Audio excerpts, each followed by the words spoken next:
আসসালামু আলাইকুম বন্ধুরা, এই যে চালটা দেখতে পাচ্ছেন এটা হচ্ছে আমাদের ফার্মের বারান্দার অংশের চাল।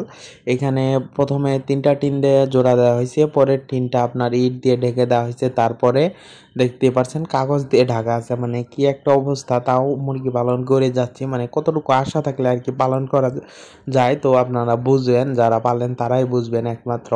শুধু আপনাদের ভালোবাসার কারণে আমি এখনো ভিডিও চালিয়ে যাচ্ছি। তো লাস্ট এক সপ্তাহের মধ্যে আমার টাইগার মুরগির সাথে কি কি ঘটনা ঘটেছে ওই ভিডিওটা আমরা গতকালকে আপলোড করে দিছি।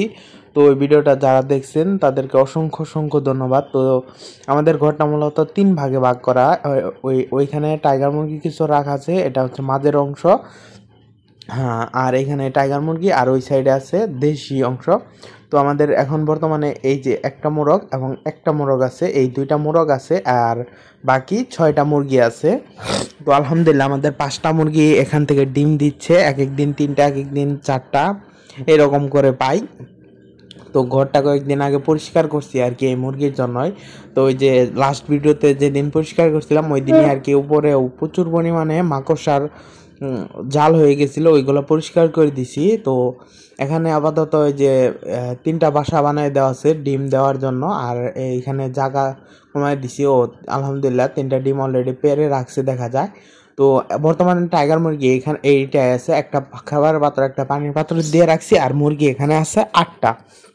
তো টাইগার মুরগি হিসাব শেষ।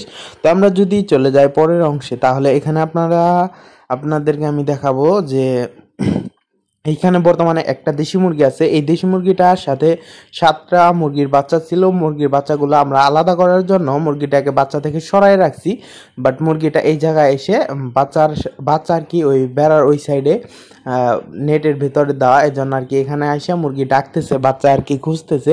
এটা হচ্ছে আমাদের দেশি মুরগির অংশ। তো ওই মুরগিটাকে এই সাইডে না রাখার মূলত প্রধান কারণ হচ্ছে এখানে একটা মুরগি, এই যে লাল মুরগিটা 3টা বাচ্চা নিয়ে বাইর হয়েছে। এই 2টা লড়াই করার সম্ভাবনা আছে, আর পাশে আরও 2টা মুরগি আলহামদুলিল্লাহ কুচো আসছে। এই যে একটা, আর ওইখানে আরেকটা মুরগি কুচো আসছে। তো এটাই কয়টা ডিম নিয়ে আছে জানি না।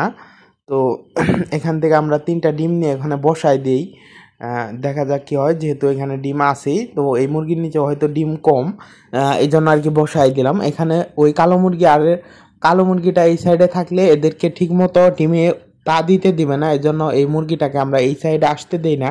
এটা কিন্তু আমাদের বাইরে রাখার মুরগি, ওইখানে বাইরের জায়গাটা ঠিক করে ইনশাল্লাহ নিয়ে যাব। ওই যে মুরগিটাকে আমরা ওই সাইডে রাখছি, ওই মুরগির এখানে আছে 7টা বাচ্চা। মুরগিটা 9টা বাচ্চা নিয়ে বাইর হয়েছিল, 9টা বাচ্চা থেকে 2টা বাচ্চা 2 দিনে মারা যায়। তো সেখান থেকে 7টা বাচ্চা আছে। আর এই সাইডে আছে আমাদের কোয়েল পাখিগুলা। তো এই ভিডিওটা 3 থেকে 4 দিন আগেকার করা। গতকাল রাতে এই কোয়েল পাখির এই জায়গার ভেতরে ইঁদুর প্রবেশ করে 2টা পাখির খাদ্য যেখানে থাকে ওইখানে ছিঁড়ে ফেলেছিল চামড়া। তো পাখি 2টাকে সকালে জবাই করে ফেলতে হয়েছে। তো আজকের ভিডিওটা এ পর্যন্ত। ভিডিওটি ভালো লাগলে লাইক করে কমেন্ট করে চ্যানেলটি সাবস্ক্রাইব করে যাবেন। ধন্যবাদ সবাইকে। আসসালামু আলাইকুম।